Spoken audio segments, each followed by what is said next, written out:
tock, tick-tock. Do you hear that? The sound of time, slipping through your fingers like grains of sand. Welcome to another chapter of Echoes of the Dark. My darling, I'm Violet Nocturne, your guide through the labyrinth of human fears, your confidant, your tormentor. Tonight, let us journey into the sinister world of precision, obsession, and time. Tonight's story is called The Clockmaker's Curse.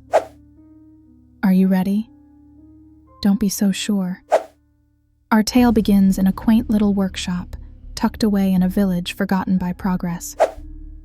Inside it, an old craftsman named Elias spent his days restoring clocks. Grandfather clocks, cuckoo clocks, even tiny pocket watches. His skill was unmatched, but so were his eccentricities. Ever wonder what it feels like to master time itself? Elias did not simply repair clocks. He claimed to understand their souls. Obsessive, meticulous, detached, he was a man with every second accounted for, but none for the people around him. One day, a mysterious old woman appeared at his shop. Draped in tattered black cloth and smelling faintly of burnt wood, she carried an antiquated clock carved from dark walnut. Its face was blank, no numbers, no hands, just an unnerving emptiness. "This clock is broken," she rasped, her voice a splintering echo. "Fix it, and it may fix you." Without asking for payment, explanation, or even her name, Elias accepted the strange heirloom.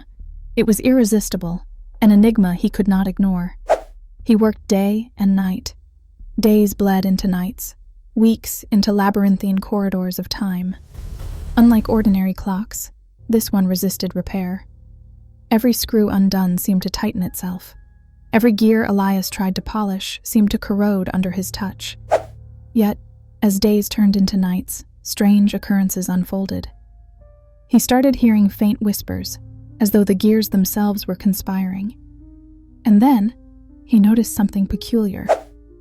The clock, still faceless, still handless, was ticking. Tick-tick, tick-tick. At first, he dismissed it as an auditory hallucination, the byproduct of sleepless nights. But the ticking grew louder, more insistent, until it drowned out even his thoughts. Stranger still, time seemed to warp in his presence. Reaching for tools took minutes longer than it should. The sun lingered at peculiar angles, as though the universe itself had bent around him. What was maddening, though, was the clock. Despite its facelessness, it felt all-knowing, as if it watched him with an empty gaze, a predator biding its time. Then came the dreams. At first, they were fleeting. The sensation of falling, of running late for something he could never name. But they grew vivid, visceral. He saw himself trapped in a vast void, surrounded by clocks of every kind, all ticking, but none with hands. They mocked him, their tones dissonant, jangling his very sanity. Worse yet, his image reflected darkly on the unseen surfaces of each clock.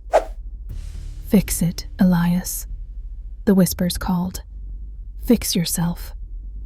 Elias was no longer eating or sleeping.